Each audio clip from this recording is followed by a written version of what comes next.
So before we jump into the podcast, I wanted to start this one a little bit differently and put an ask out there for everyone listening in. We've been looking at the data lately and noticed that many people who listen to this podcast haven't actually subscribed to it yet. It would mean the absolute world to me for those who are listening in to subscribe. By doing so, the more subscribers we get, the more high quality leaders and experts we get on the podcast and share their stories with you. And from that, the more we all learn. So thanks in advance. So welcome to another episode of the Creating Synergy podcast. Today, we are thrilled to have Myron Mann, CEO of the Bedford Group, joining us. Being a product from the US and attending Woodstock when he was 18 years old, to finding a niche in leading Fortune 500 businesses through turnarounds and restructures, Myron's life and work experience are unparalleled. He's passionate about all things social impact in businesses, and he believes that the high quality leadership is the key to changing society and improving the world we live in. In this episode, Myron will share his experiences, strategies, and challenges in managing a thriving organization, offer valuable lessons for anyone looking to take their business to the next level, and all the amazing work that Bedford Group are doing as the second largest employer of people with disability in Australia. So without further ado, please enjoy my chat with the inspiring Myron Mann. So welcome back to the Creating Synergy podcast. My name is Daniel Franco, and today on the show, we have the great Myron Mann. Welcome. Thank you. Quick rundown, CEO of Bedford Group, second largest employer of people with disability in Australia, supporting approximately about 2,000 South Correct. Australians and over 500 plus staff. Is that about right? That's right.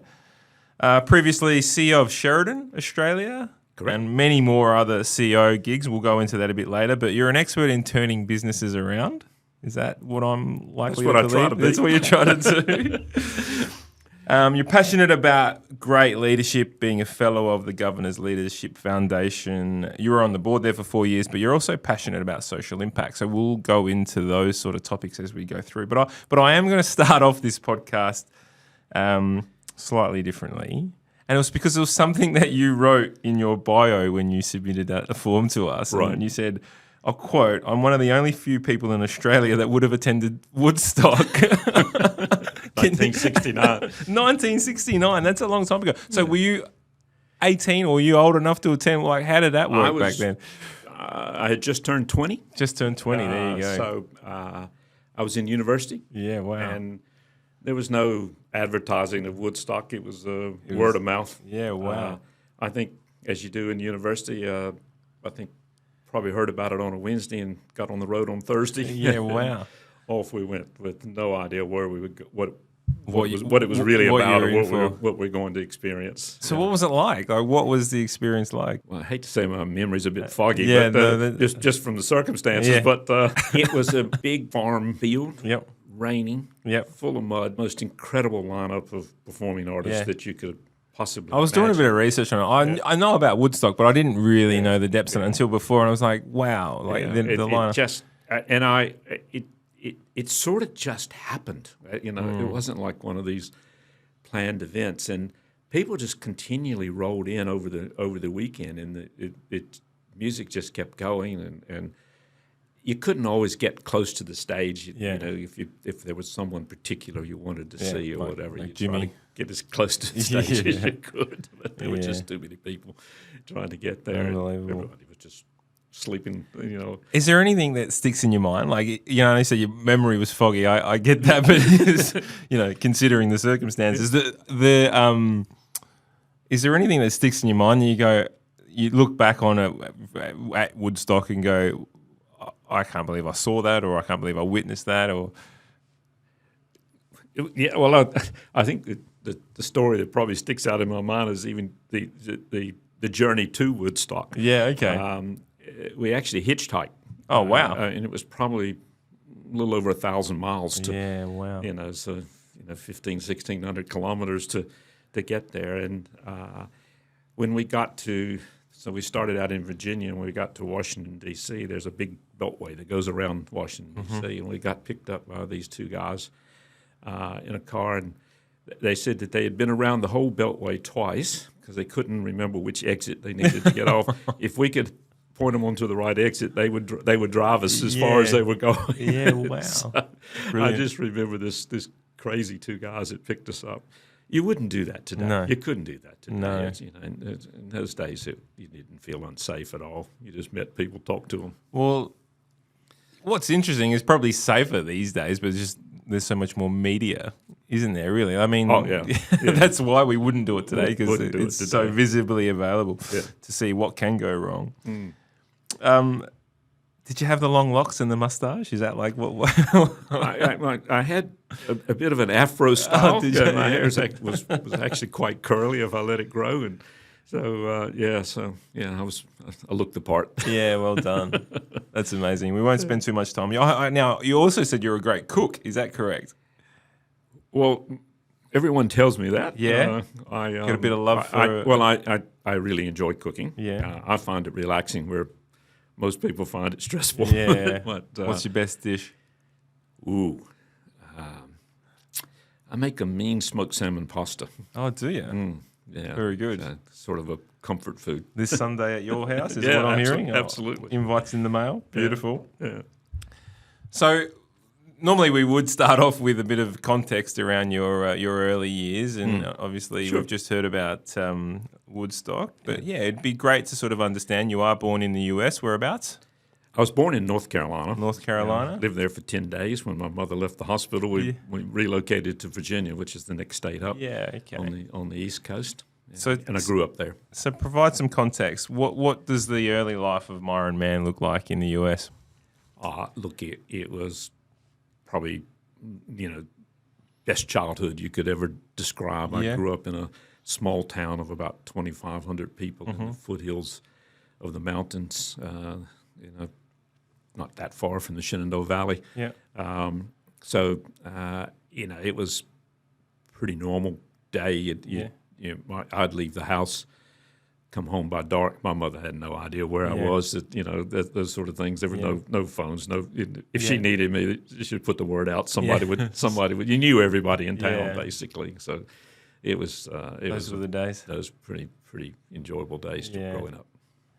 And so you went through school, went through uni. Tell us the story of your growing up. And I do believe that you entered the U.S. Army as well. Is that correct? Yeah. Yeah. So can you tell us that story of how you and why you decided to enlist?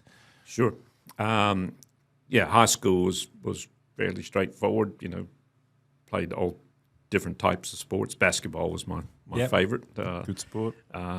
Tried to think I could play basketball when I got to uni, and I think I got out there looking on the first day, and there was no one who was anywhere near my size. I was just looking up to everyone, and I thought, well, this is probably not going to work very long. But what position? Point guard? I was point guard. Yeah, but that was it was probably ambitious for me to think that I could go much further than that.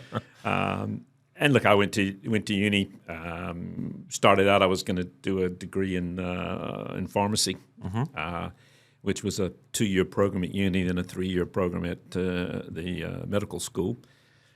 Decided not to do that in the second year. Stayed on and did a degree in organic chemistry, and not because I really wanted to do something in organic chemistry, but I just liked it. Just liked it, and had a fantastic time. In fact, probably was the early introduction to the real science of leadership. I was the president of my social fraternity, and as the president during the summer holidays, I attended leadership school at Northwestern University in Chicago for about 3 weeks during the summer.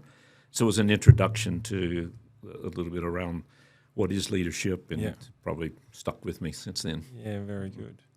Army, yeah. I was so was it after the university then? So finished university. So you had a deferment while you were in so Woodstock was in amongst when you were at university. That was in the university. So after university. So the U.S. changed its draft system to a lottery system. Okay. So this is around because it was around when Vietnam was on. Yeah, it was right in the middle of Vietnam. So the system was they drew out birth dates. Your birthday, and my number, I still remember today, was number 54, and I think the thought rule every year. They sort of said, this is how far down we'll probably get. I think they said that year we'll get to about 180. So I thought, well, rather than be drafted and somebody else determine where I go, why don't I enlist and try to determine where I go, myself? So, yeah. So that was the.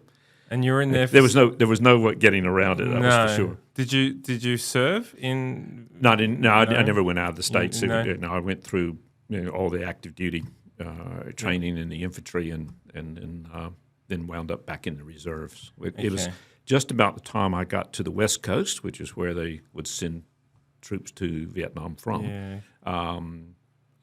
Nixon started pulling troops back out of Vietnam about that point. So, lucky. Yeah. Lucky never to go. So you were in there for 6 years? 6 years. So 2 years on active duty and 4 years in the reserves. In the reserves. Yeah.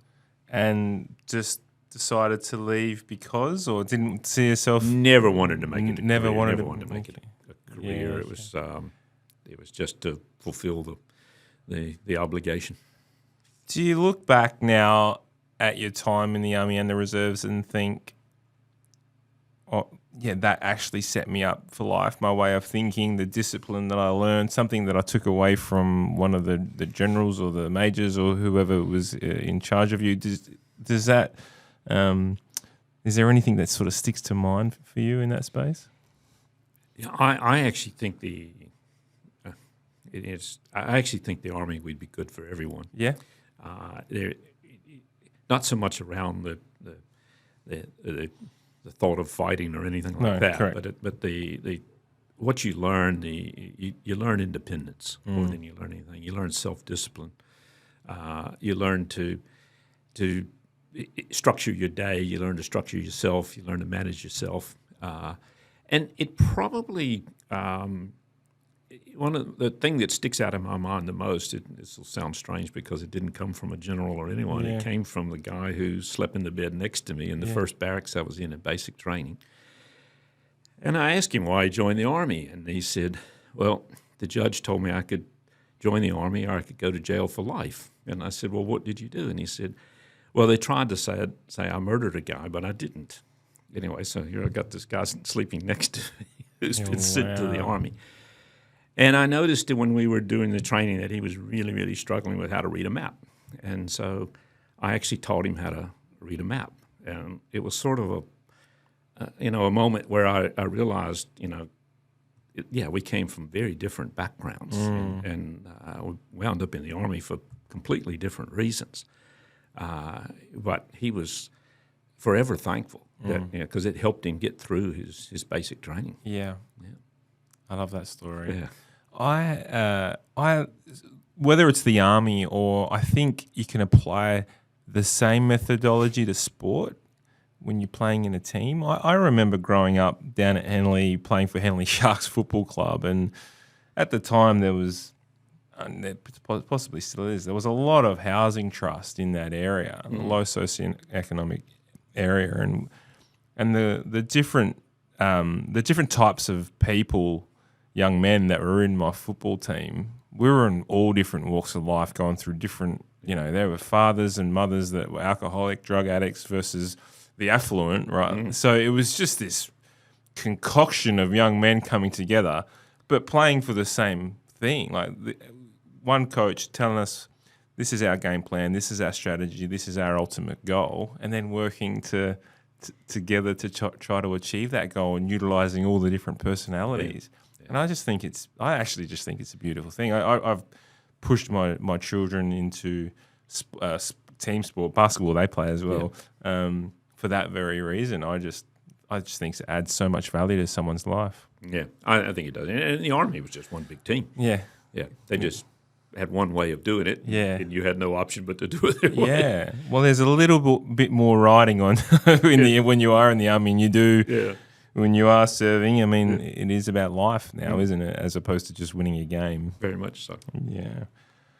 So let's talk about leaving the Army. Where does Myron go from here?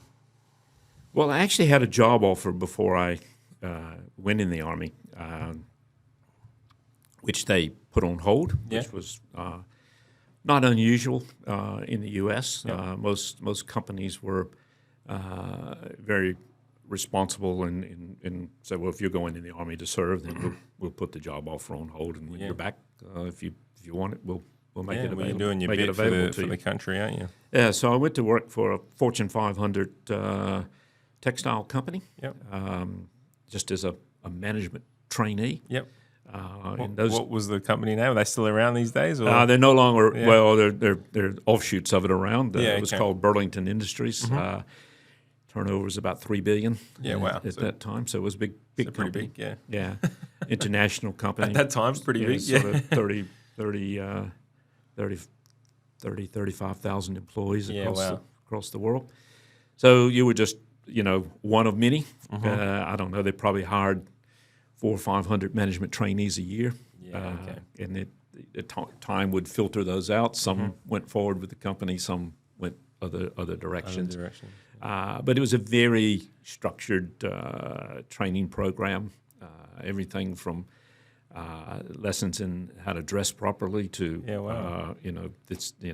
when you're attending dinners, this is how you do it. This is what you do. So it was to financial management, to anything to do. So we're building young professionals. Absolutely, doing, that was what it was about. So you've gone from you couldn't wind up in a better place. Yeah, that's amazing. So you've gone from the Army, which teaches discipline and resilience and self-improvement and all the above, to a Fortune 500 who's then adding to those layers. So you've got a pretty good foundation at this point.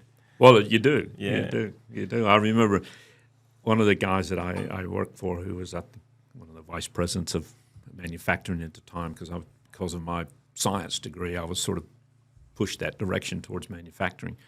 And in those days, they wrote memos as opposed to emails. Yeah. But the same concept applies. And he said to me, if you want me to read what you're writing to me and you want me to act on something, then I want you to say it in the first 2 sentences. I don't want to have to read the entire page. And he said, it's like being a journalist. Yeah. If you don't grab my attention either by the headline or the first sentence, I probably won't get there. Yeah. So it was a lesson really in communication. Yeah, we don't have a lot of time to sort of, give me a lot of context. Do you still use that philosophy today? Do you, in your emails to the team or to the wider company? Probably to the team, I would probably do. If I'm communicating with the board or externally, I'll probably have to put a little more context in there than just straightforward. Yeah. Do you grow through the company at this stage? So I did. I don't remember exactly how many times I relocated, but I counted at one point, I think before I came to Australia, that I had lived in 16 houses. I'd moved that many times for the company. Basically, you were offered lots of opportunity wherever jobs came up. They would try to keep you moving. I think that was part of the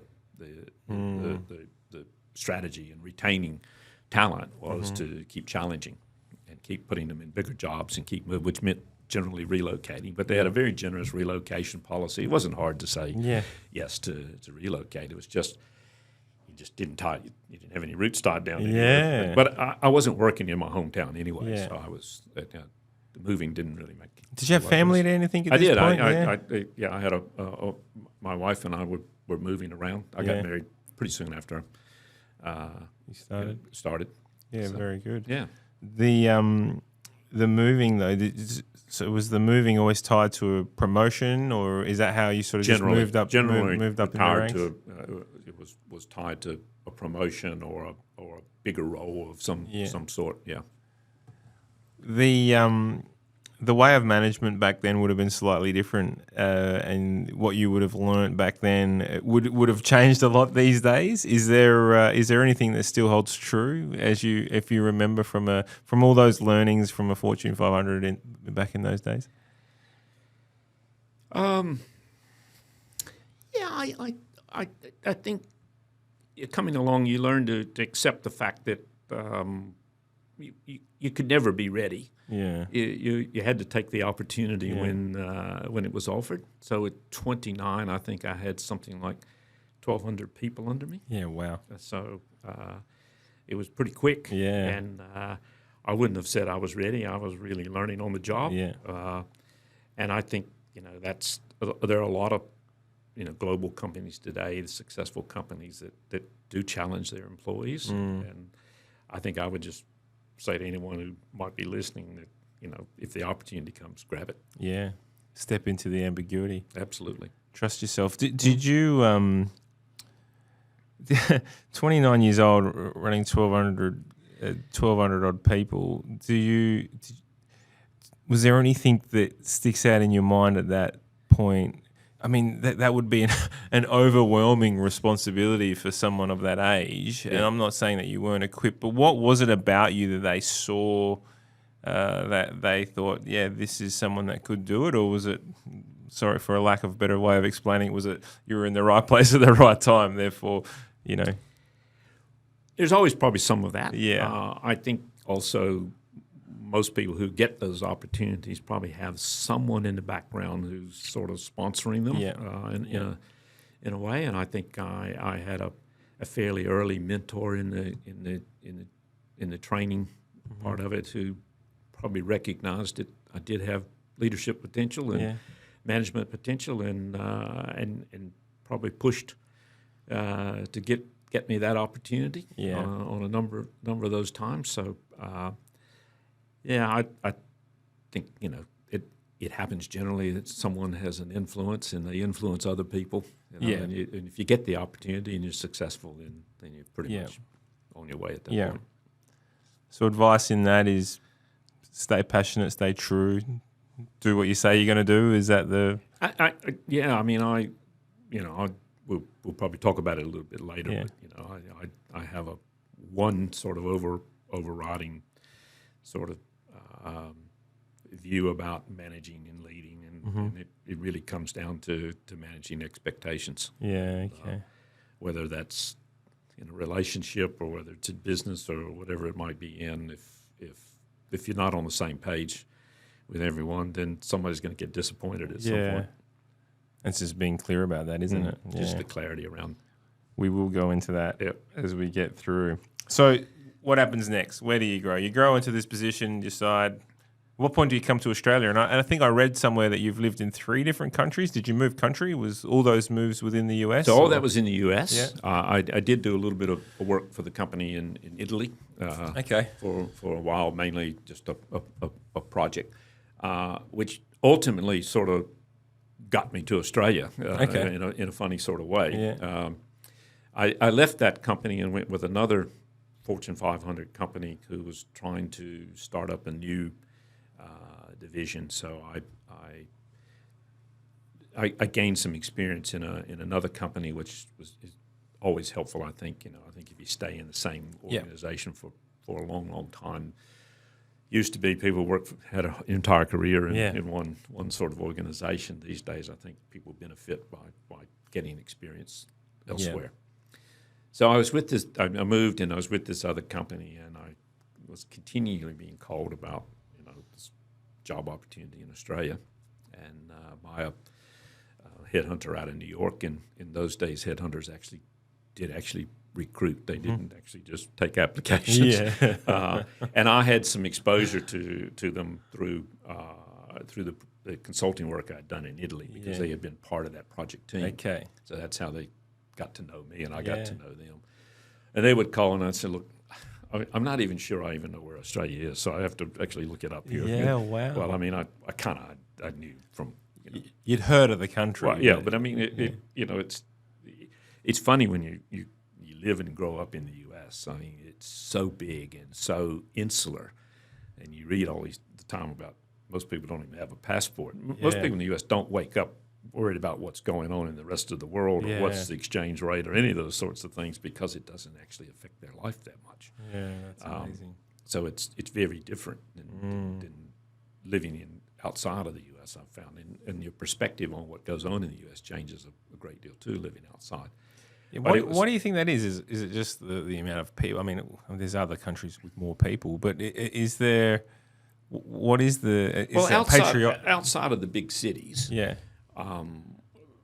I think it's people wake up, they go to work.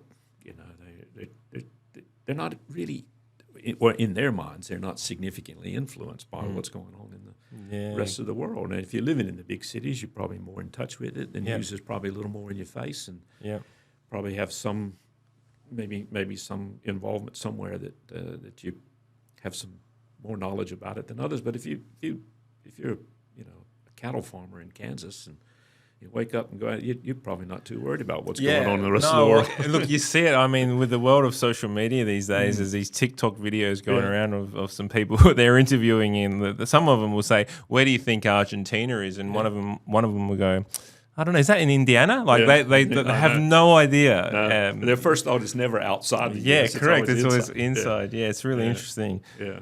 So what happened to get to Australia? They finally one day I said, "Okay, what's the job? What are we talking about?" And they said, "Well, look, worst case is you'll go to an interview and you'll have a 2-week trip to Australia."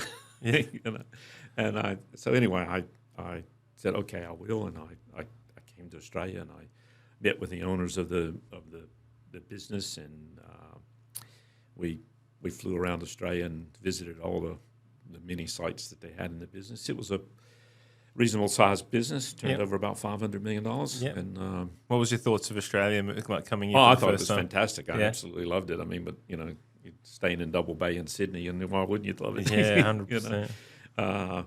But flying around the countryside was really interesting for me, and meeting all the people and talking to people in various parts of the business. And this was a business that had a very good underlying business, but it had substantial debt. And they had unfortunately had to abort an IPO when the stock market crashed. And they traded on for a few years beyond that, and interest rates started to really go up, in the 90s, and they just got to a point where they had to do something. So that's where you got the call. That's where I got the call. At what point was this the point that you started becoming the expert in turning around businesses? Or I had been doing it in divisions of some of these other companies, and I think that's why this headhunting company that I was with, because that was the project we had in Italy. I think they said, this guy's got experience in how to redesign some of this. Kudos for them for looking outside of Australia.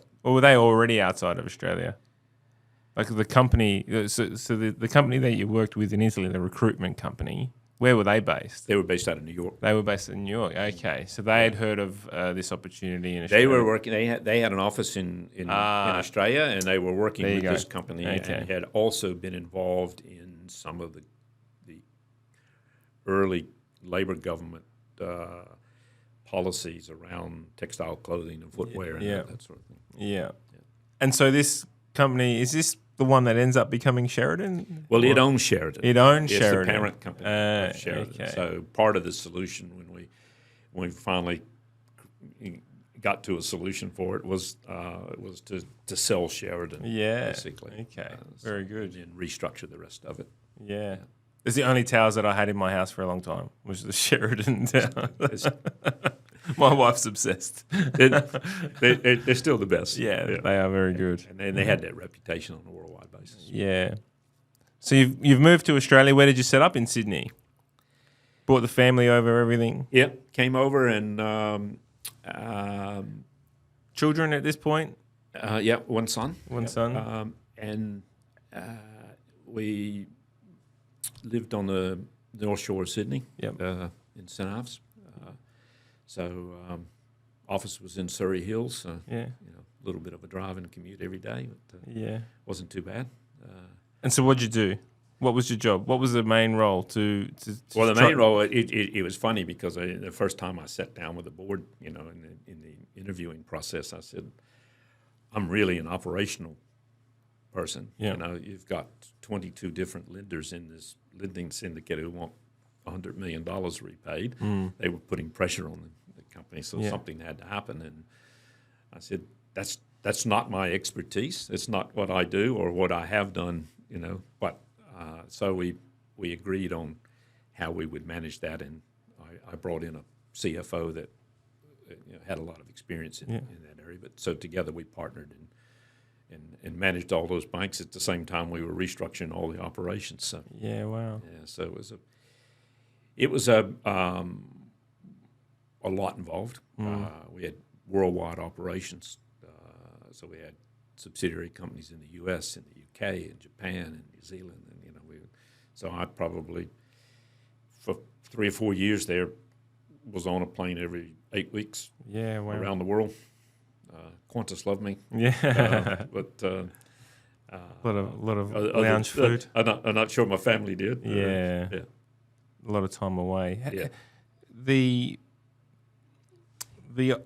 idea of turning a company around, right? It's something that face a lot of CEOs or leaders these days. And is there a sort of structure? Is there a way in which you go about it? You walk into a company with the idea of trying to make it more profitable. What does that look like to you? How do you start that process? You start the process by listening. Mm-hmm.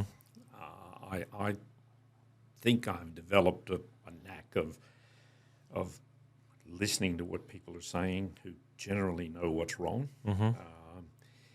Sometimes you have to sort of cut through some of the vested interest that might be in the conversation. But I think if you spend enough time listening to the people there, you go out, and I think when I got to Australia, I spent probably the first week in the office getting to know everyone, and the next 2 weeks I spent talking to customers, and probably the next 2 weeks after that I spent talking to suppliers. So just which good quality stakeholder engagement. not anything new. Yeah.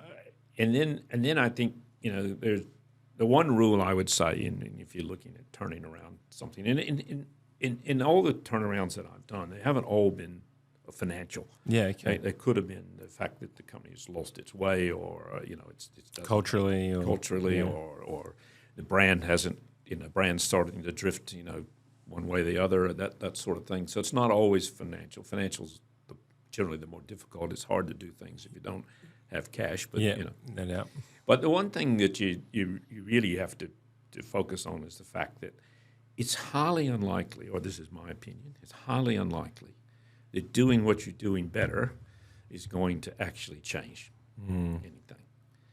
And so if you can take that lesson, it's pretty much how the really good private equity companies work, is they come in and they don't really look at the business and say, well, we can run this better than the last group did, because they probably can't necessarily. That's not their expertise. What they can do is they can make some significant step change in the business model. Okay? Yeah. And that's where the money might come, but you don't always have to have money to make that step change. So it's really identifying how you can actually make some sort of paradigm shift, with the business. I am not a proponent of the fact that we'll just manage it better than the last lot, because I don't think that normally leads to too much success. Yeah. Because generally the people in leadership roles are there for a reason, because they know how to run a business. Do you think on the culture side of things, though, I mean, with SynergyIQ, we work a lot in this space.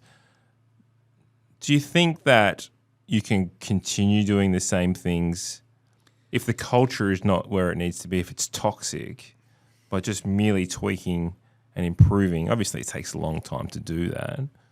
Do you think that could provide benefit, or you're saying this paradigm shift is bang, let's cut it, let's put a new model in, new service, new offering, new product, whatever it might be? Do you think it has to be that big paradigm? I guess it's how much time you have to work with it. Yeah, okay. So you culture almost have to do... Culture is so critical. Yeah. It's, I guess, part of the question around the culture is, if it is toxic, how did it get there? Did it get there by virtue of the people that are still in the organization, or is it historical, and yet that still has had time to overcome it? And then you have to find ways to improve that culture. It's the single biggest way is generally starting to communicate with people throughout the organization, and sometimes that means just spending a lot of time walking around talking to people. Yeah. Getting them to understand where the business is going. Do you place in these turnarounds, and obviously, I mean, culture is going to have a major impact on the culture of an organization.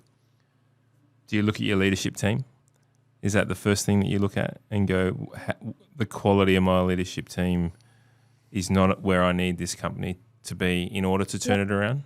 So you bring in externals, or do you educate, or is it a bit of both? I think one of the things you have to do right up front is you have to really, and I guess Simon Sinek goes on about, determining the why. Yep. But really that's just, what's your purpose? Why are we doing what we're doing, whether it's a not-for-profit or for-profit organization? Yeah. And does the leadership team actually understand that? Yeah. That this is why we're here, and that everything we do actually should support that that purpose, or some companies might call it a mission statement. Yep. That sort of thing.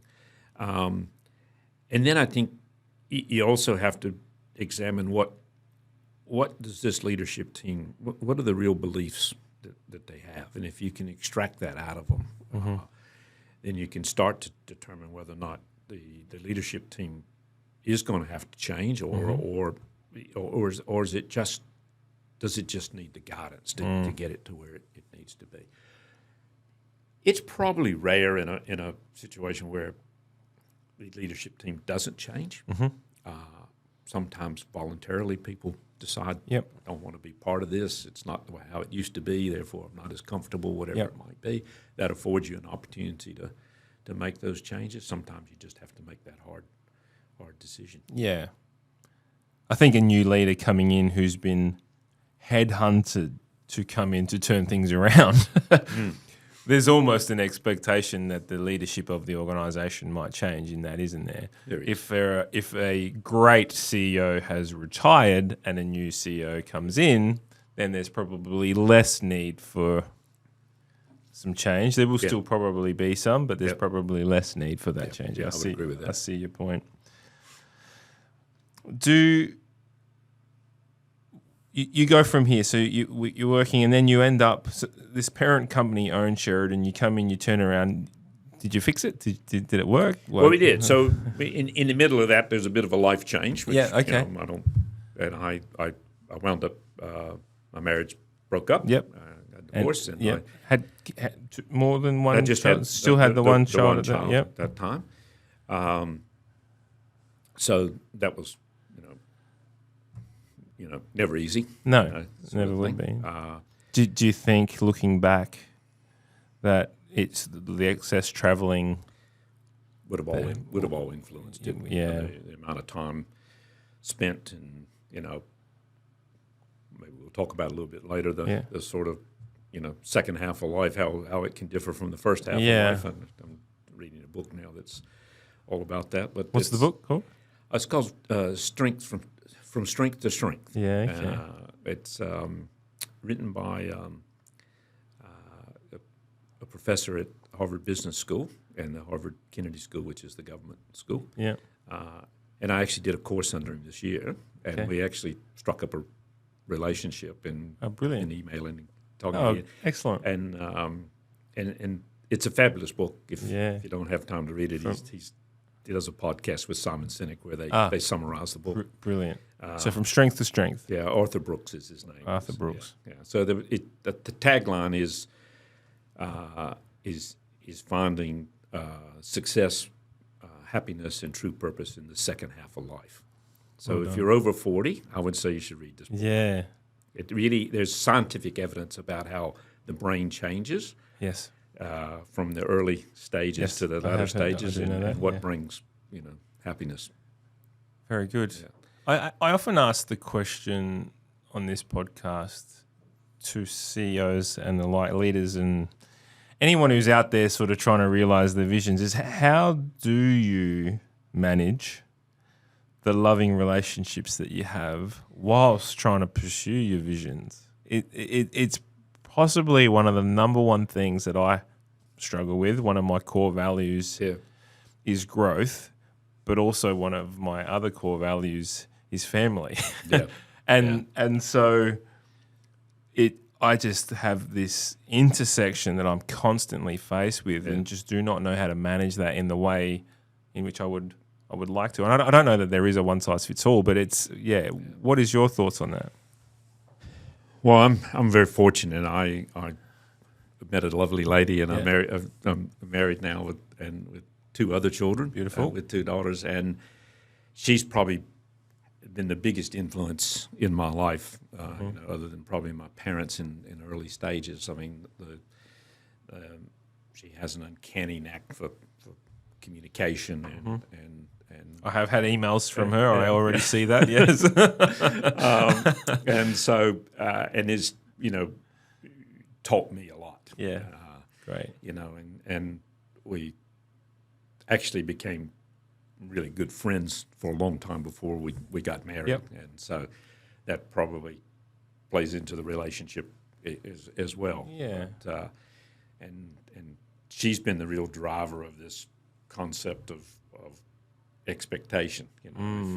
If I have an expectation of you, and you go outside of that expectation, then there's going to be a disappointment on my behalf, or vice versa, whatever it may be, whether it's your kids or your wife. So if you can actually sit down and have a plan, and you both know, this is what each other's wants to achieve, and you can do it together, and you can support each other in it, and it's just a whole lot easier to achieve that balance. And I think 100%. The other thing is that I'm just lucky in the fact that if something goes wrong in my life, the first person I'm going to pick up and call is her. Yeah.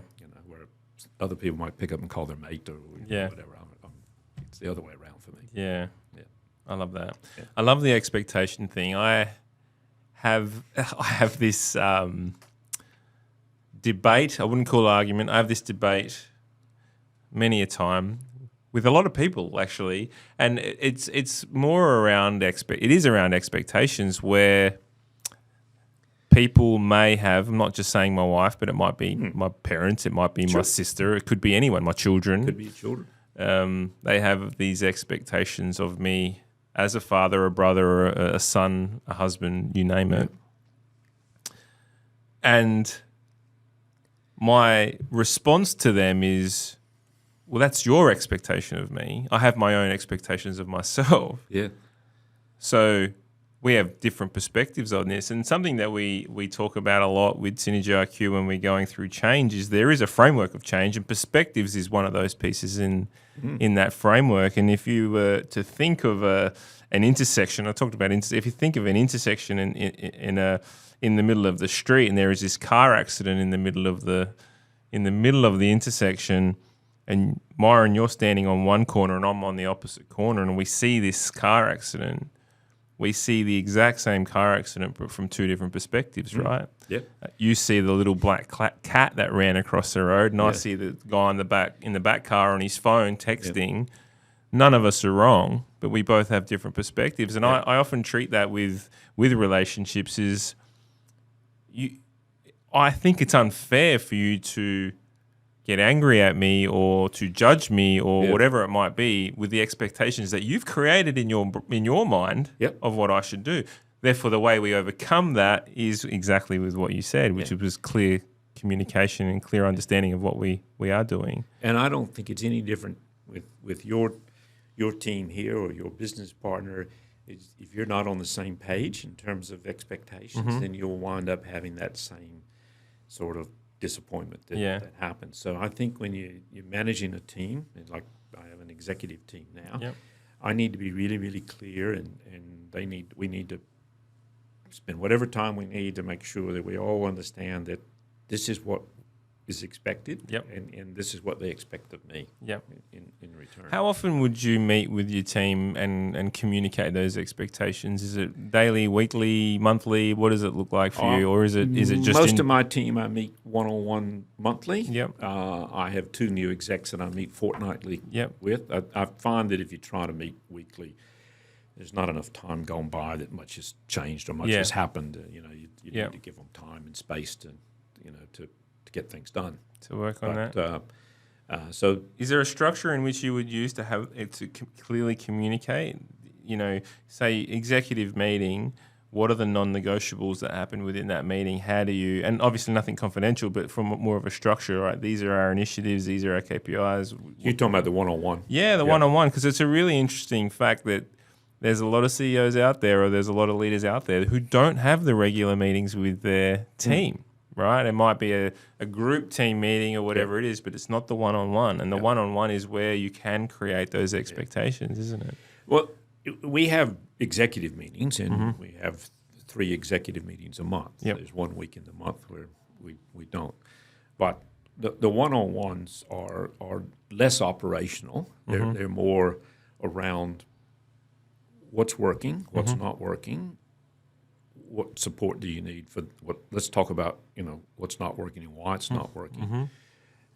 How are you going with your balance in life, and are you still enthusiastic about what you're doing? And, so it's not very operational when we talk about the one-on-ones. Occasionally, when there's an employee issue or something that you might have to have that discussion, but we might meet just quickly over that at any point. But the one-on-ones are more about what can I do to support you. Yeah, I love that.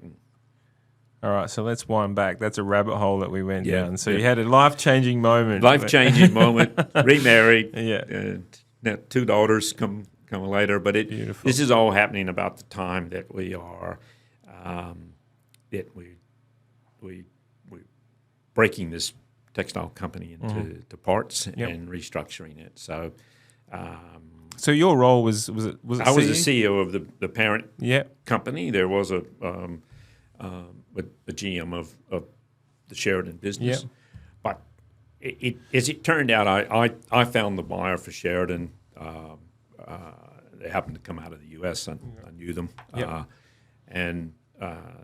So we partnered in that, and it meant that I needed to go with the Sheridan business. Okay. But it was the biggest business of the group. Yep. We sold off a couple of things, and we restructured another part of it. And the banks all got their money back. So Well done. I was feeling a bit like a hero and being treated like one. Yeah. And being offered lots of opportunities to Yeah, go look at other things. But there was a lot of satisfaction in the fact that we were able to keep all those businesses actually operating. Yeah. Even in an environment where tariffs and quotas were coming down and textiles was sort of going out. Yeah. The manufacturing was going out at that point. With all your experience in turnaround companies or turning around companies and in whatever aspect, is there common themes that you've seen? I mean, you've done this time and time again. Is there common themes? You go, yep, this is the same thing that I saw in the last 3 companies. This is happening again. I think the question comes from the point of view of if you're noticing this sort of thing in your company, then it's time to act on it. Is there anything that you would see as a trend? Most of the time, there are some exceptions to it. There are some external influences sometimes that obviously just completely wipe out someone's business strategy. Yeah. But I think the common theme that you find is it's not generally just poor management. What it really comes down to is not recognizing what's happening within the market and how you actually need to adapt to that. And it's this whole science of adaptive leadership, adaptive management, basically. You'll find that most companies that get in trouble have waited too long to make a decision to do something. They're either risk adverse or So the Kodak moment, right? or everybody else has moved manufacturing offshore, and now you can't compete because your prices, your margins aren't good enough to support those prices or whatever it might be, and you don't have the ability to grow because they now do. Yeah, and so. You generally find that people have delayed decisions. They haven't made those decisions for whatever those reasons might be. Or they haven't looked at whether or not, maybe selling the business and or doing some sort of a joint venture or merger or something like that, which might give them a bigger opportunity to actually turn around what they're trying to do. So they quickly start to run out of money, and then all of a sudden, that's when the panic sets in. Yeah. So someone or a team of visionaries really will contribute to success further. So someone who's able to think outside the box. But like you said, there might be the shareholders, all these different things come into play. But you can name, you said Kodak, but you can name a lot of them. Yeah, correct. The companies that just simply failed to recognize what was going on around them. Yeah. And we'll just keep doing what we're doing better. When in fact, today the world changes so quickly. It changed 3 times in a day. Yeah, correct. Well, I think it's similar. Like if you use the same thought process for looking at what the external markets are doing and use manufacturing off-site or overseas as an example, the same thing does apply to leadership. If you have leaders who are running the business in a way like a dictatorship, it's like the old football coach. The yelling doesn't work anymore. No, it doesn't. It's the leadership styles need to change. We need to adapt. The younger generation are coming through. They have different expectations on how they should be treated. Completely. All the above. Yeah, I learn that every day with my 2 daughters. So. Yeah, I know. I have 2 daughters also, and learning the exact same thing. So when did the move out of Sheridan? So you're in Sheridan. You're there for a few more years. So in Sheridan, we operate that business for about 4.5 years, and then sell to a private equity group. I then transition out over sort of the next 18 months. And into your own consulting gig? Into my own consulting business. Yeah. And on a global basis. Yep. So at that point, hadn't really decided whether I wanted to do another one of these or not. But because it's hard work. But really enjoyed some of the things I was doing. I did a lot of work for Waterford Wedgwood in the UK. Yeah. And then there was this company that we bought later on was actually a competitor to Sheridan, and I sort of was able while I was over there to sort of stay in touch with them and understand what was going on, and knew the senior management and the owners, and just said, if you're ever interested or you need to, let's talk. So that's how that actually came about. Yeah, very good. Yeah. And then worked with multiple international type companies. Worked with any number of multinational companies, and both here, the U.S., the U.K. Yeah. But usually they obviously generally had some tie back to Australia in some way. What did that look like for you? Was it just people picking up the phone and going, Myron? Generally it was either someone in my network was introducing me to them, or a relationship at a bank, or someone would say, we're involved with this company, they're struggling, would you mind talking to this person? Yeah.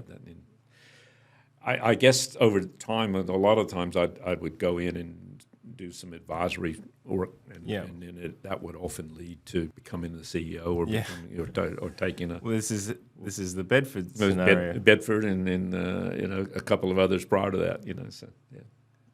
So, when does the Bedford world enter your life? Sort of mid-year in 2021. 2021. Yeah. So a few years have skipped through there, and you've done this over and over again. Yep. And you called into Bedford for the same reasons? Well, it really started with a phone call.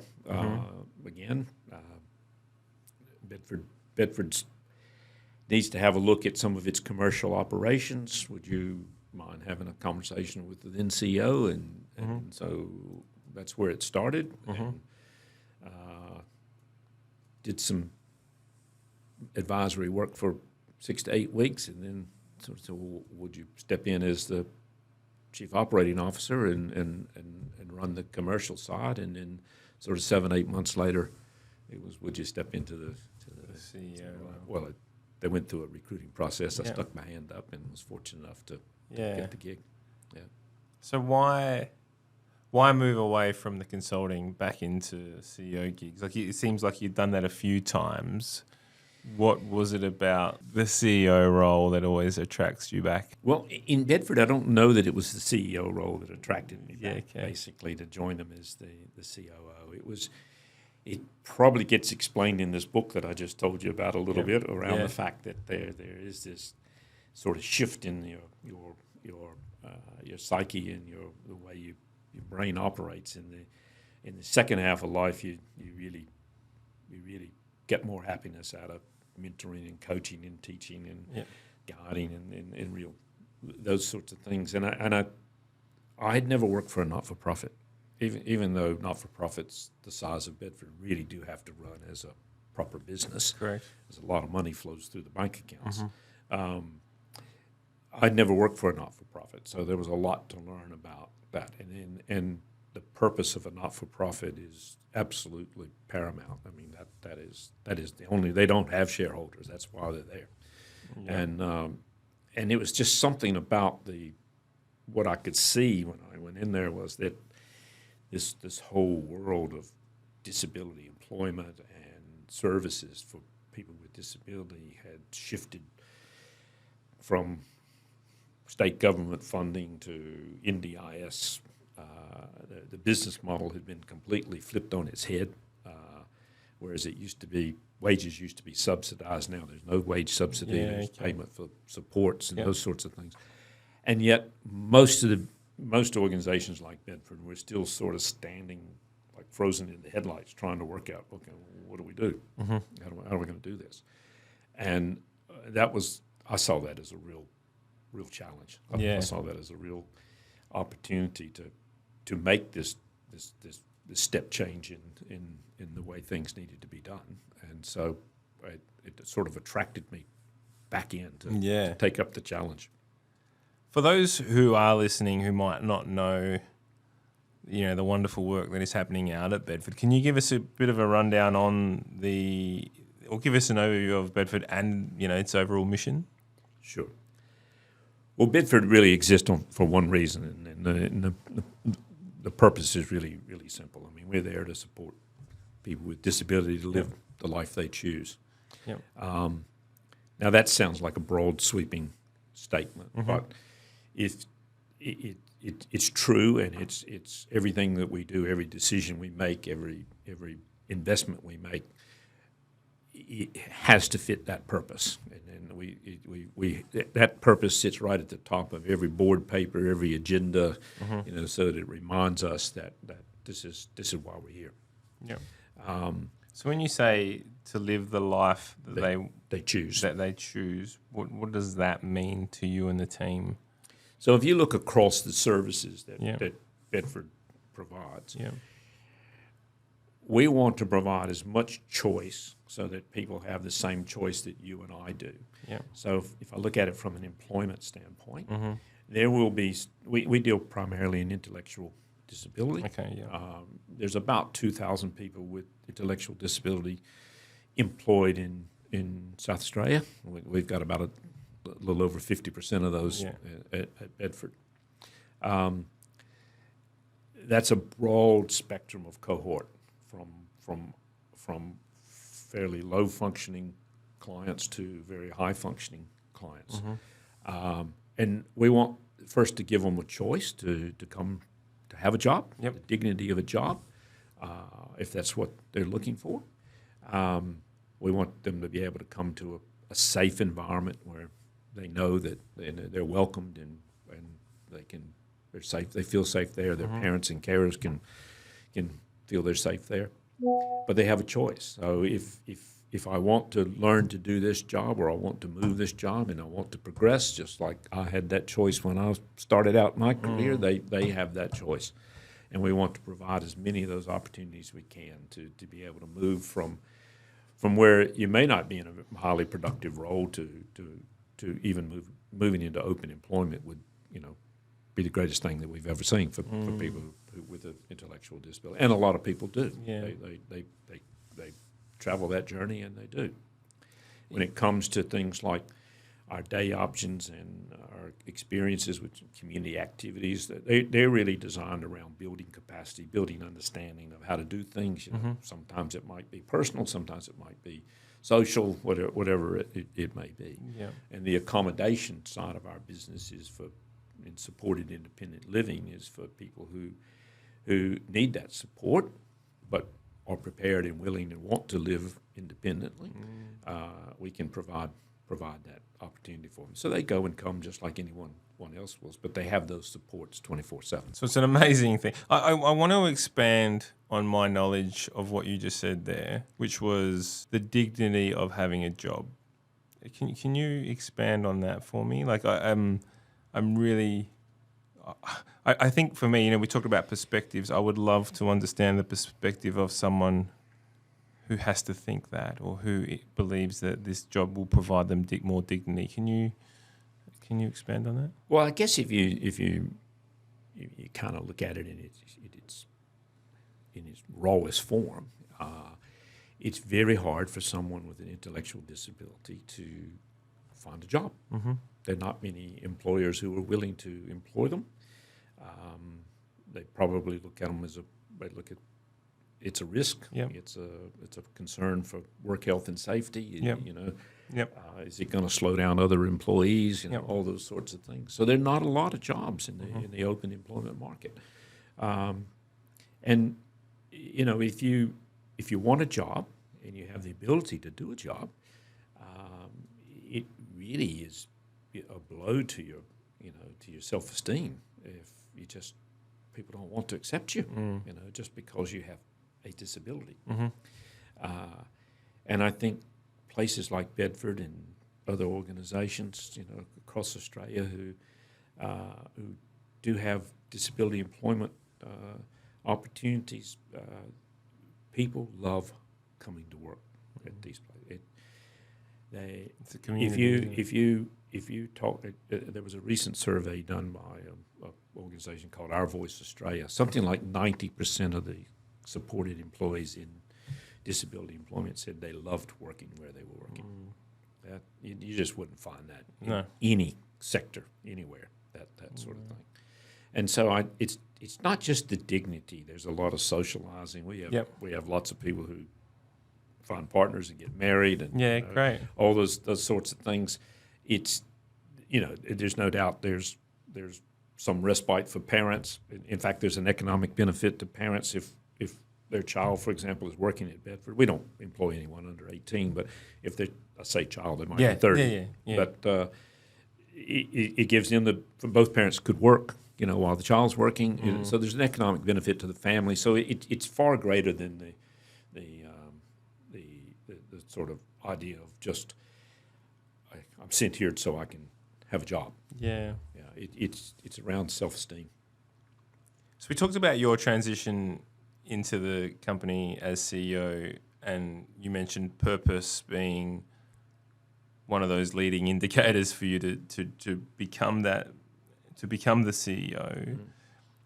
Is there anything in your time at working with Bedford, or any story in particular, or anything that any project that you've worked on, or whatever it might be, that just really emphasizes that choice, and you just go, yes, we are absolutely making a difference here? It'd be really great to share a story like that. Yeah, there's probably a few of them that I could refer back to.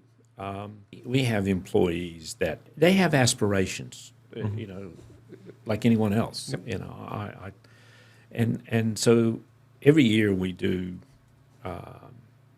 independent training assessments. We create independent training plans, and that's their opportunity to say, well, that's what I want to learn to do. And one of the things that we probably didn't do very well was we didn't actually sort of measure how well we actually achieved some of those objectives. And so we've started sort of following a number of these to see whether we can actually achieve these.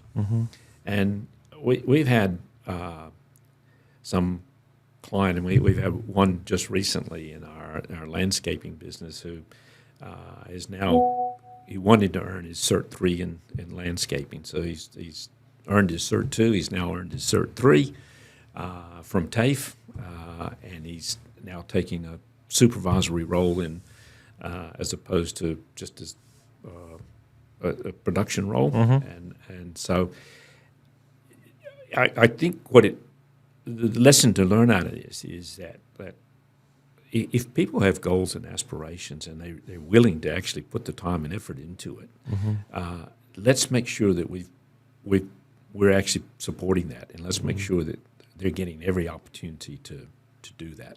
I think that's just. And you guys are providing the platform to be able to do that, aren't you? Yeah. Bedford is not without its critics, though. Can you explain why someone would be critical of the Bedford Group and what your thought process is around that? Why they would pick on a charity? Yeah. Look, probably education, a lack of understanding, maybe. And look.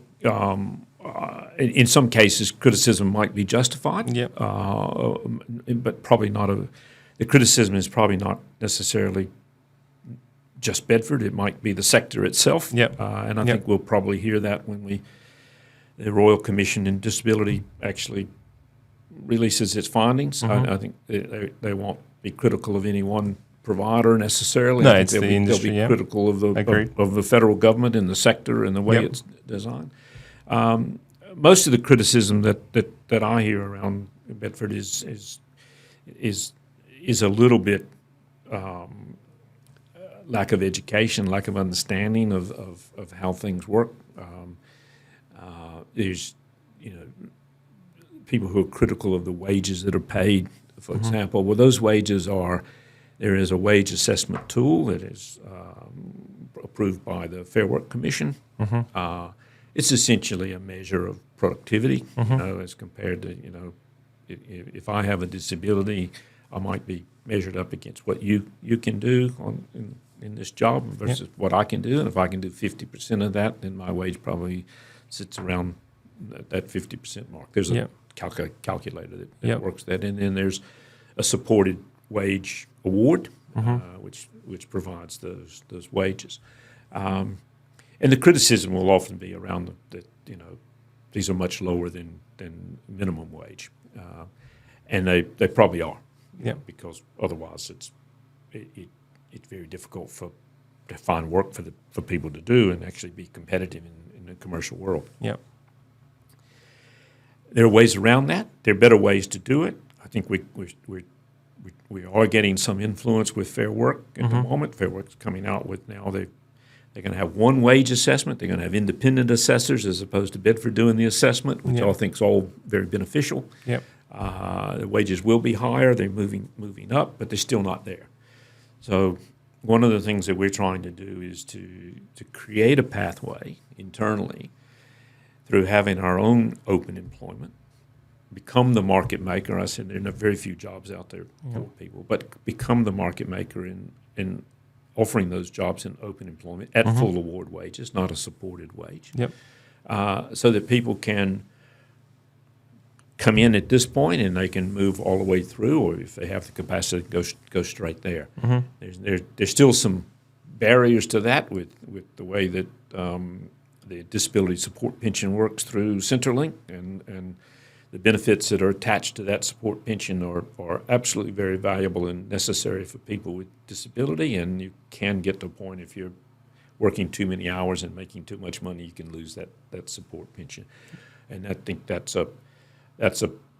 something we're seeing, that I think that finally now, with the help of Bill Shorten and Amanda Rishworth, we're starting to get a conversation around, okay, how are we going to do this? Brilliant. Good. Now, I don't want to spend too much time on the critics side, but you guys at Bedford are doing some amazing things and have a master plan in place. What does that master plan look like? What does the future of Bedford look like? I know there's some social impact stuff in there that you're interested in. Yeah. Can you give us a nice glossary on that? So if you look at Bedford traditionally, and I'll talk about employment first, and I'll talk about the other, because the employment's the biggest sector of what we do at Bedford. So of that 2,000 cohort, there'd be 1,100 in employment. Yep. So in what we're trying to do is to basically have a structure so that we have the full opportunity. So if you come in with an intellectual disability and you haven't had any training or you haven't learned how to do, you've coming out of school, whatever it might be, we want to offer opportunities. We want to offer them in things that young kids want to do. We want things that they're working with computers, or they're working with drones, or they're doing this or doing that. They don't want to come in and put things in bags, which has been sort of the criticism that you refer to as what was previously known as a sheltered workshop or something like that. We want meaningful jobs, meaningful work, and we want people to have that opportunity to move and find their way through that, like anyone else would have that opportunity. And they have that choice, and that's what we mean by choice. Yeah. All the way to the other side of that spectrum, we're creating social enterprises. Now, these social enterprises are for-profit entities, but they have a purpose, which is to employ people with disability. Yep. They reinvest their profit back in that purpose fully. So they are part of a So larger... you say fully 100%. 100% goes back back into... They're part of the Bedford not-for-profit, so all the money gets reinvested back. Into there. This area of supported employment struggles to actually be sustainable. It doesn't. The types of jobs and pricing are really difficult to make it sustainable. So this area is going to have to subsidize. Okay. That's our plan. Yeah, great. On top of that, we want our lotteries and fundraising parts of Bedford to essentially assist in that subsidy and to allow us to build new buildings. So the master plan that you referred to is there's a $50 million investment that Bedford's putting into building new fit-for-purpose facilities, modern, air-conditioned. A lot of our facilities are dated. They're tired. Yep. They need, and the cost to upgrade them is actually greater than to build new ones. Yeah, well. So the sort of complexity is people relocating, people changing. All those things take time, and the families have to get involved. It's not just you having to find a way to the other site. It's everyone else in the family that's connected. Could increase the drive by 15 minutes or Could, or the bus trip means 2 buses instead of 1 bus, or whatever it might be.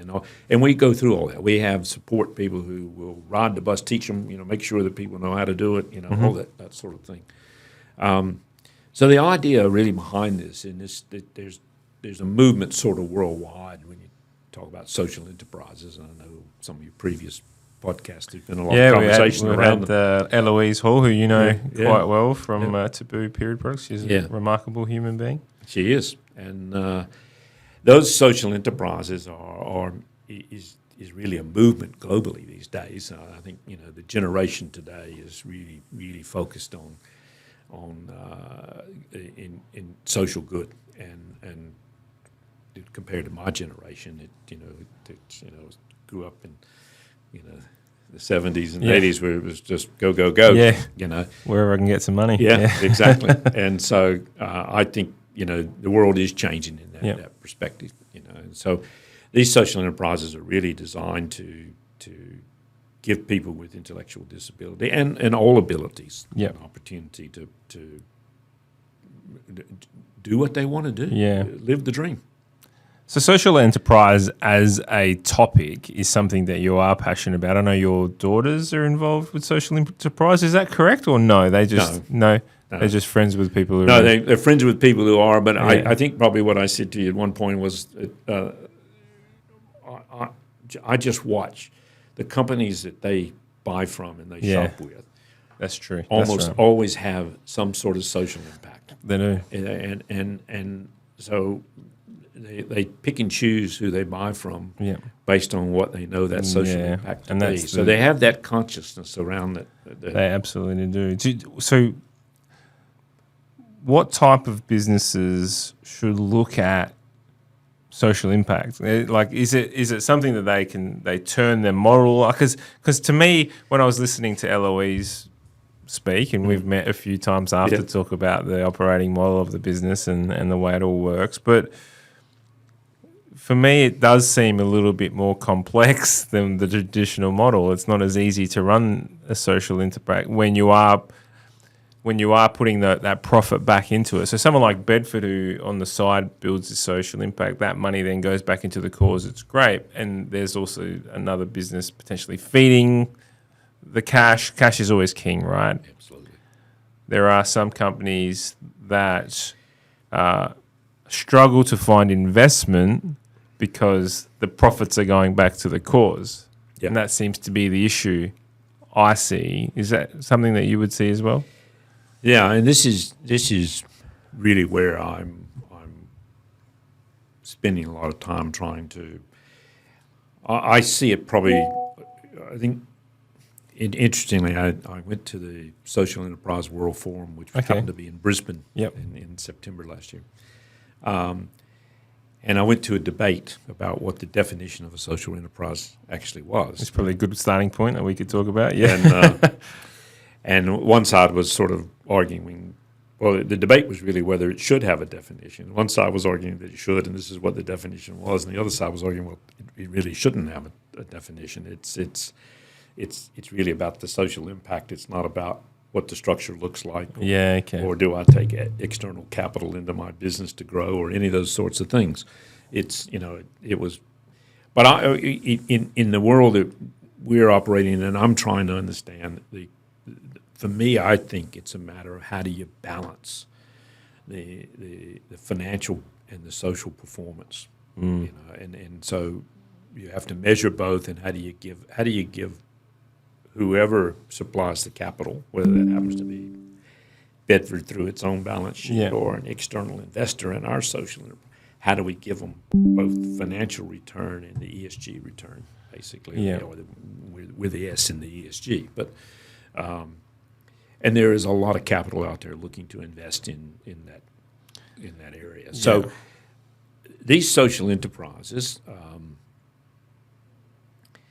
I don't think you can fault a social enterprise, whatever structure it takes or whatever definition it has, because its real purpose is to make an impact. Yes. Okay. If you want it to be a business where people can be paid the kind of wages that we're trying to pay people with disability, it has to have a financial performance to go along with that.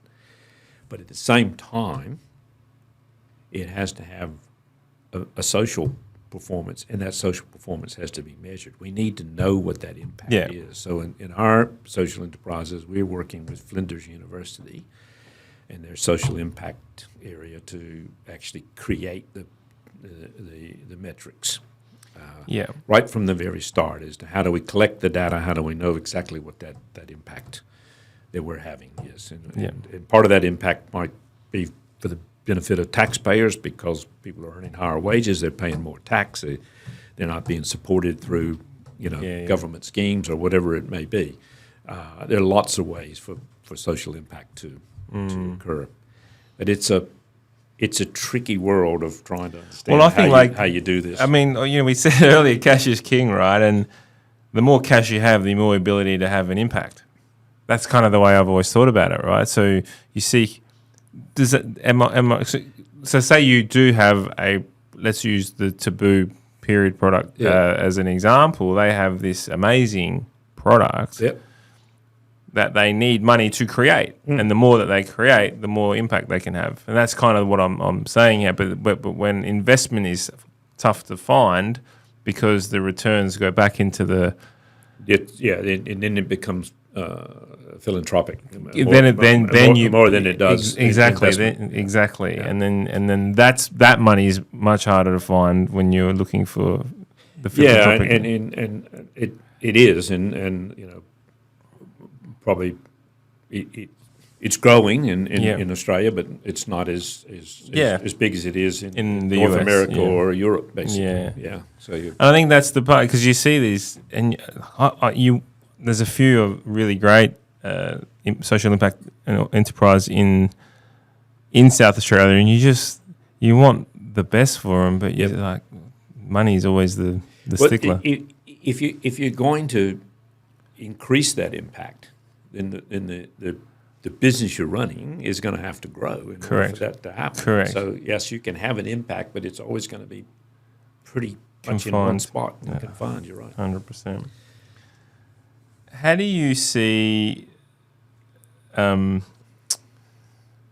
do you see the trends within social? Like, can technology play? I mean, you've gone through this forum. You're obviously well researched. Can technology help in any of these areas in growing the social enterprise? I mean, technology can help everything, but is there a way in which we can leverage technology to improve performance or improve reach of a social enterprise? Absolutely. Yeah. Yeah. I mean, we're looking at, I think it's 3 different opportunities for social enterprise at the moment, Yep. which have all come about as a result of technology. Yeah. Things we hadn't actually thought about, but they potentially can disrupt certain sectors of the market, and it's not a problem for us to have our clients actually working in these businesses. The technology is such that in fact, I think they would love it. Yeah. These sorts of things. So Is it something you can divulge, or is that secrets that you want to keep close to your chest right now? probably too early days to Okay. talk about it. Yeah. Very good. How do you think governments can support this area more? That's a really, really good question. It's, I guess, first of all, government has to sort of define what their role really needs to be or should be. Yep. And they would look at the social impact more than anything else. So if you look at something like the NDIS, for example, I mean, it has been an enormous benefit to people with disability. It's created opportunities for people with disability and solutions, and it's been enormous. The cost of it is extreme at this point. Next year it'll be the single largest budget item if Treasury doesn't sort of cap it at some Hold point. back, yeah. But there are parts of services that don't neatly fit into the NDIS, and so I think government needs to look at how they approach some of these things. It's still a bit split between Shorten's portfolio and Richworth's portfolio. You've got NDIS in one and Department of Social Services in another. Both of them touch disability in a lot of ways, and so I think one approach that from my view is that government needs to bring all this together, have a consolidated universal approach to it, and not have it so fragmented. I think that's one thing they can do. I think the other thing is that, and I think it's happening, it's starting to happen, is that I think government needs to listen to people with disability. I think they need to hear that voice, hear what they want. They don't easily have a way of being heard. So often it comes through providers like Bedford. Yep. And then there's sometimes this view that, let's go back to this criticism, there's sometimes this view, well, Bedford's just saying this because it's in the best interest of Bedford as opposed to their clients or employees. So they need a voice. They need a way to have that voice. Yeah. And it's starting to happen because both ministers are conducting roundtables and discussions, and I think that's probably the single biggest thing government can do is listen to people with disability. Yeah. And it didn't hurt that No. Dylan Alcott was, has a voice. Yeah, he does. And he can speak. The NDIS world, I know many people who work in that space, or in this space of disability, where they have the ability to offer, they own businesses and have the ability to offer services that are funded by NDIS.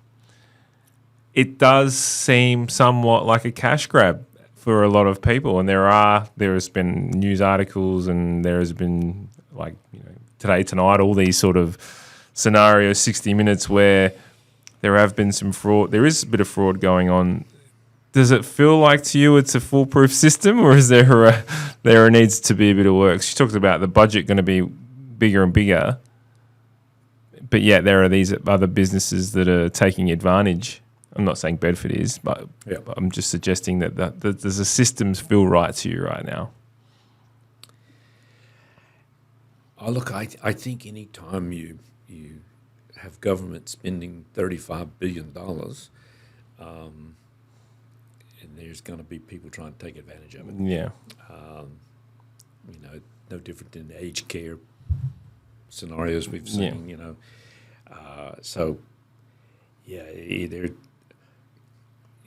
I think there's outright fraud, where people are just exploiting the system completely, and then there's probably incidences of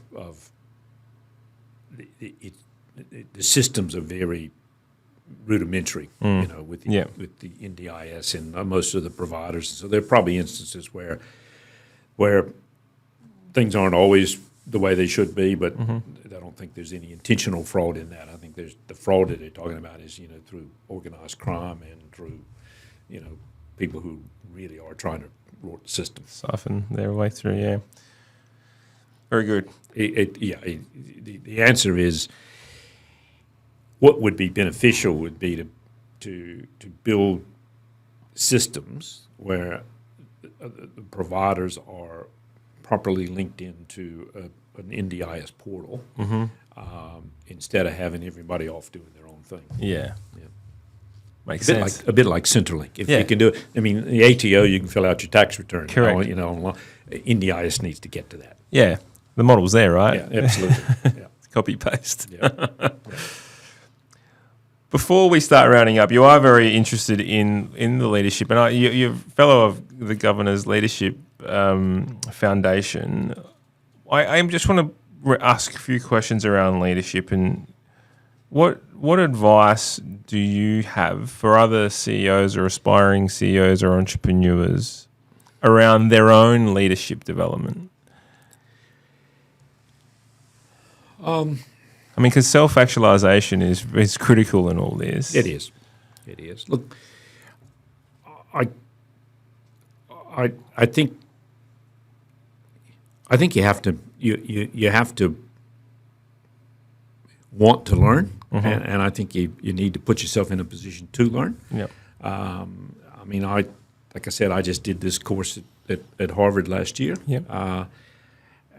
Probably 80% of that course I already knew, had, some of it was fairly basic, yep. but it was the opportunity to talk to 100 people around the world who were on this Zoom call I just happened to do it at 1:30 in the morning because it was done at 9:30 in Boston.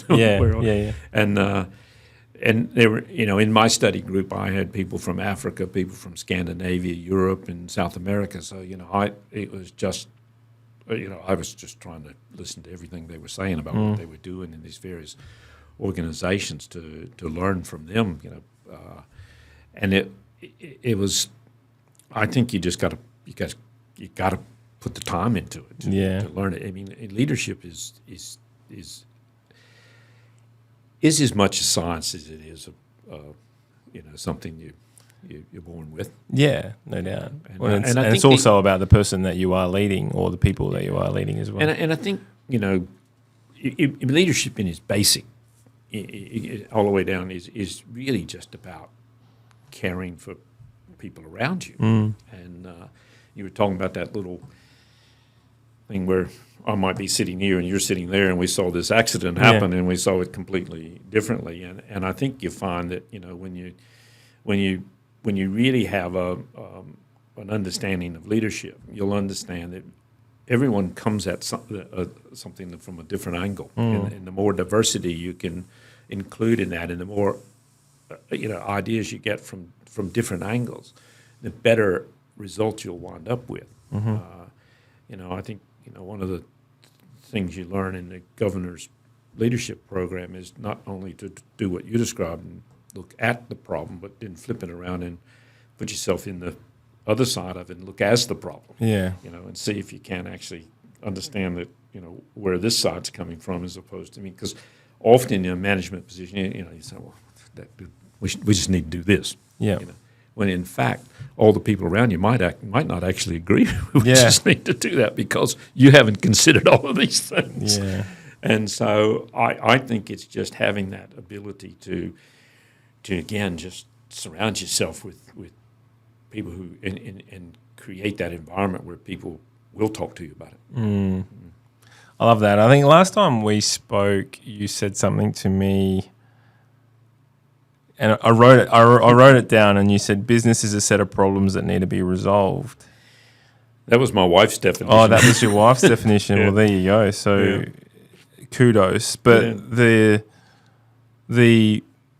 what stuck out for me was that is the idea of leadership your ability to lead people through a set of problems, or is that kind of, or is it because no doubt you're going to set this strategy and then naturally you're going to come up against these problems along the way. Yeah, that's probably where I would draw a difference between management and leadership. Yeah. I think from a management standpoint, business is a set of problems that need to be resolved, and they probably every day you walk in and there's another one. Leadership is probably how you go about it. Yeah. And how you hold yourself. How you create the environment where these problems can be solved in a way or in a manner that you include others and you come to a better solution. Do you learn leadership through being a leader, or can you go and learn through a half-day course? Well, you can learn from a half-day course. I don't think you can actually probably become good at it unless you do lead. Yeah. You can teach me how to kick a football, but the only way I'm going to get better at it is practice. I agree, and I think the half-day course is definitely something that contributes to your kit bag, I guess. That's just part of. Oh yeah, I haven't thought about that. I could do it that way. Yeah, but until you try it and you practice it and get better at it, you get feedback on it, and then you probably won't perfect it. What's the idea of living within the ambiguity and stepping into the discomfort as a leader, isn't it? There's those conversations that you just do not want to have. There's phone calls that you don't want to take. How do you manage yourself in that situation? How do you compartmentalize the issues of the business to the issues with people? I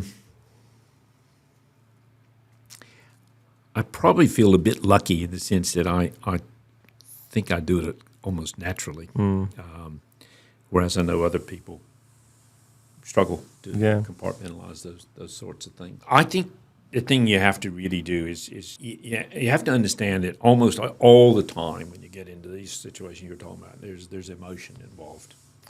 You almost have to take as much of that emotion out of it as you can, so that you actually don't get drawn one way or the other. And that's hard because sometimes emotion just overtakes. Mm-hmm. And sometimes you can't compartmentalize it. Sometimes they do have too many same connections and touch points, basically. You have to just realize that they do. But I think from a business standpoint, if I've looked purely at operations, for example, I mean, that for me is easy to compartmentalize. Yeah. They're tried and tested ways for how you solve those issues. When it gets down to people, which is probably where most of these things occur, then you have to have a way of listening, communicating, trying to coach, teach, and at some point probably making a decision if you have to. But I think that's the battle we all face every day.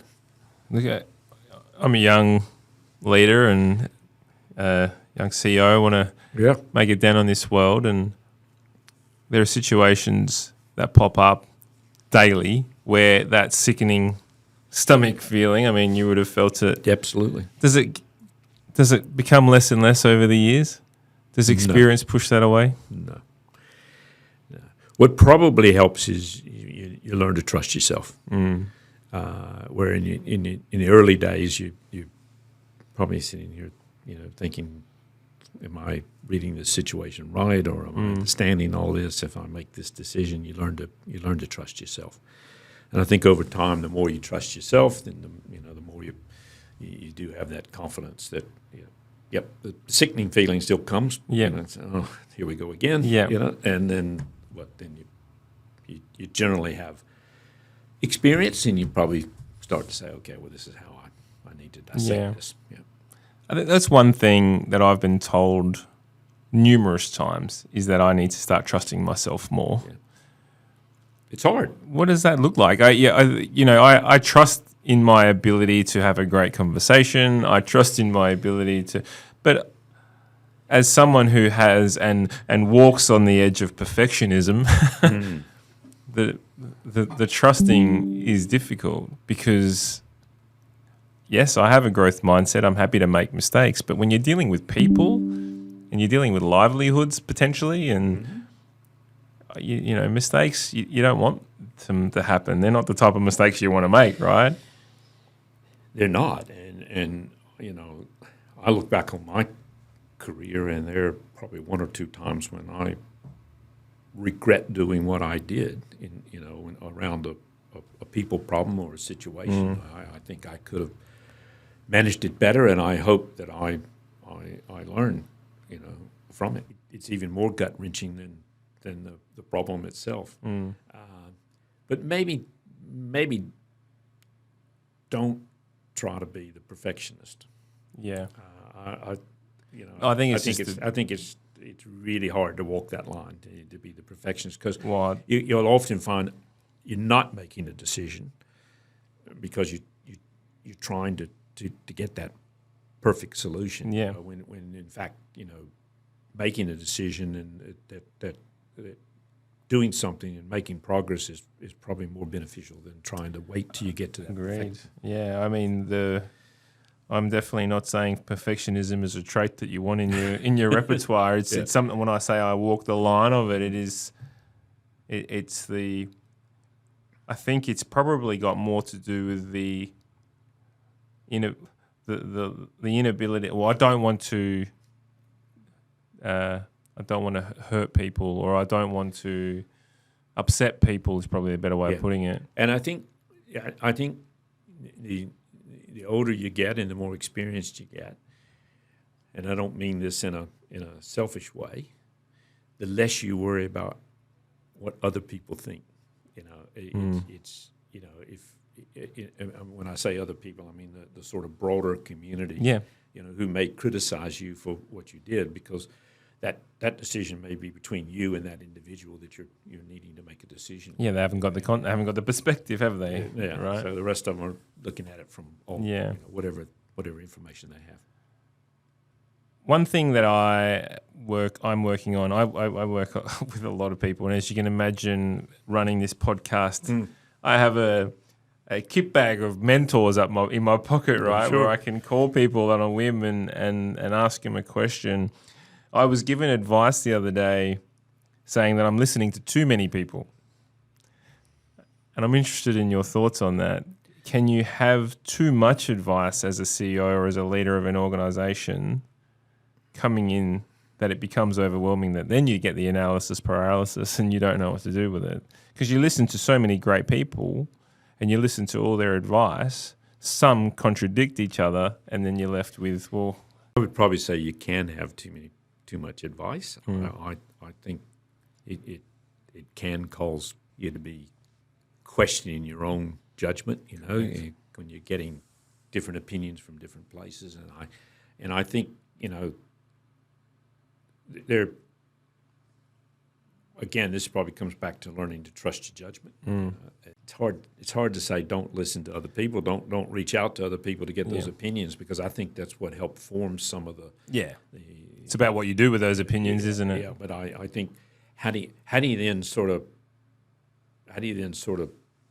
dissect all that? And to me, that's where the problem is that you can just get frozen. That's you see that in business. You don't do anything because this one says this and this one says that.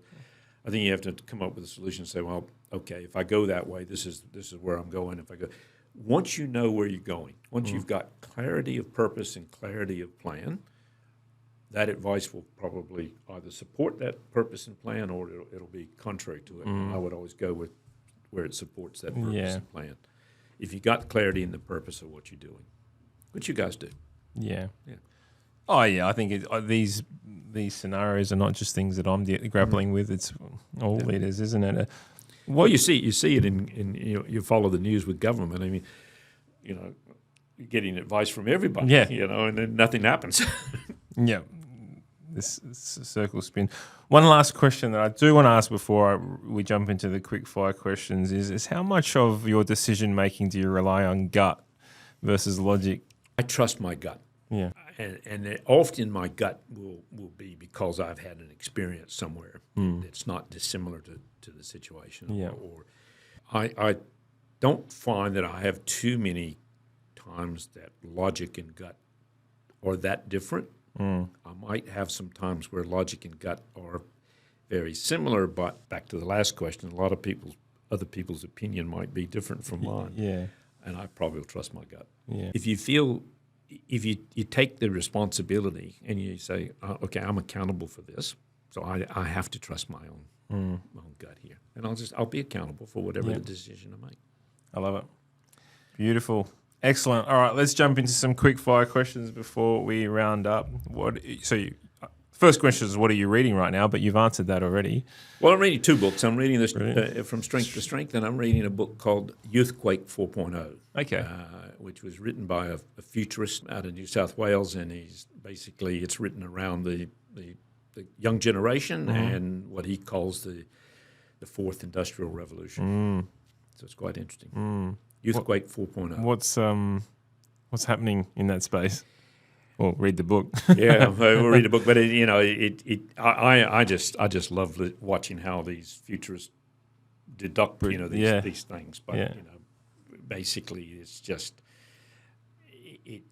it's around the psyche of the youth and all the changes that are happening in technology that's just changing the world we live in, and they move with it very quickly. Yeah, it's almost the expectation. And your comment that they do things differently. Well, they do. They just get on with it. So, what's one book that stands out from the crowd for you? Is there one that you've gifted? Is there one that you've recommended more? There's a book that I probably go back to time, over and over. It's a book called "If It's Going to Be, It's Up to Me." Okay. It's written by Robert Schuller, who basically it's a book that's about the power of positive thinking, but more so about the fact that you control your destiny, or you can let other people control it. So I think sometimes when I'm faced with a difficult situation, I go back and I sort of read a chapter or two of this book and look at it, and it says to me, you know what, you're the problem, not that. Not them. Get on with it and fix it. So if it's going to be, it's up to me. It's probably a good life philosophy, really. It really is. Yeah. What's one lesson that's taken you the longest to learn? Probably that the problem keeps returning if you don't learn the lesson.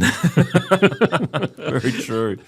I guess if you think about how many times you face this same the same problem comes up, and you say to yourself, "Geez, I already knew I should have handled that differently, or I should have done that differently." I think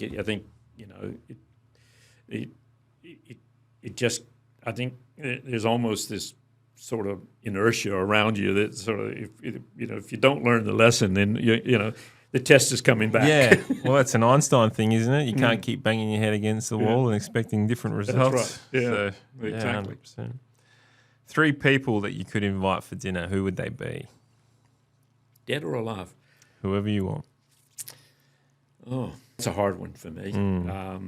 Probably, I would say that I would probably. You almost feel like you'd like to invite some of the current politicians and bang some heads around. But I'd probably like to have Ronald Reagan, Margaret Thatcher, and Mikhail Gorbachev. Yeah, well. For the three. I'd really like to understand what quietly got talked about between the three of them when the world changed so dramatically. That'd be a very interesting conversation. Yeah. What's some of the best advice that you've ever received? Probably two areas. One is don't be afraid of the truth, and whatever it is. Yeah. Trying to get around that is probably never going to work out. It always has a way of sort of biting you. No point putting your head in the sand, is there? Very good. If you had a time machine, one trip, where would you go? That would probably be a bit personal. I'm in the middle of writing a book about my family history. Very good. And so all of the characters and the dates and the places and everything, they're facts. But I don't have a whole lot of information about them, so I'm making up the story about their lives. Yeah. I would probably want to go back to the point where I absolutely am certain I can trace my family back to, and then there's a little bit of uncertainty as to the next. I'd like to go back to that point and actually clarify. Yeah, some points. So it's a bit personal. No, I love that. I still remember Shane from Lenovo said one day, he goes, I wouldn't mind, and it just blew my mind, and I've repeated this a few times, and he said, I would go back to when my grandfather was 18 years old and just hang out with him. And just... well, it's kind of like that. Just learn, just understand what type of person that he was. I thought it was really insightful. If your house was on fire, your pets were safe, your family was safe, is there anything that you'd run back in and save? Well, the obvious answer is photos, but they're all backed up in the cloud, so I don't really need those. It's a tough question these days. I'm not a very materialistic person. Yeah. So, I mean, they're not sort of material things that I'm really attached to. And I think all the important documents are in a fireproof. I don't know. I probably just turn to my family and say, is there anything else we need? What's interesting is if we'd asked that question in 1979, would it be a different answer? Oh, yeah. It would have been. It would have been, the obvious answer is you want to get the memories out of everything. The memories that, they're lost. But, agreed. 99% of those are online these days. Accessible now. Yeah. If you had one superhero power, or if you could have one superhero power, what would it be? I expect you're talking about the Marvel characters. Marvel, or you can make up. I think my superpower would be manifesting. Yeah, I think I'd like to be able to have that power to turn a dream into reality. Oh, I like that. I think that would be the superpower I'd like to have. If I had to pick a Marvel character, I don't know. I'd probably say. No. X-ray vision or something. Doesn't need to be a Marvel character. I think manifesting would be one. I like that. I've never thought about the manifesting one. Yeah. I've always said the power of knowledge. Because the power of knowledge, you can just do whatever you want. Yeah, you can. But manifesting could almost just create it for you, isn't it? Really, it's brilliant. Okay, my favourite question of the whole podcast, what's your best dad joke? I'm not really much of a I heard one the other day. How much does a really cool hipster dad weigh? How much? An Instagram. That's horrible. Well done. Very good. Thank you very much for your time today, Myron. It was a pleasure listening to your story, starting off all the way back in Woodstock to where we are today with Bedford Group and all the amazing work you guys are doing. Kudos to you and the team out there. I think it's an amazing organisation that is obviously having impact on many, many lives here in South Australia and beyond. Well done to you and the team, and we're very excited about this master plan and everywhere that you're taking it. So keep up the great work. Thank you very much for inviting me in. I've enjoyed it. It's been great. Where can we find you? Should people want to get in touch? Oh, you can find me on LinkedIn, and very easy to find, or you can contact Bedford. Easy enough. Beautiful, excellent. So Myron Mann on LinkedIn, if you want to reach out or follow. Yeah, check us out at SynergyIQ.com.au and we'll check you next time. Thanks for listening to the podcast all. You can check out the show notes if there was anything of interest to you and find out more about us at SynergyIQ.com.au. I am going to ask though, if you did like the podcast, it would absolutely mean the world to me if you could subscribe, rate and review. And if you didn't like it, that's all right too. There's no need to do anything. Take care, guys. All the best.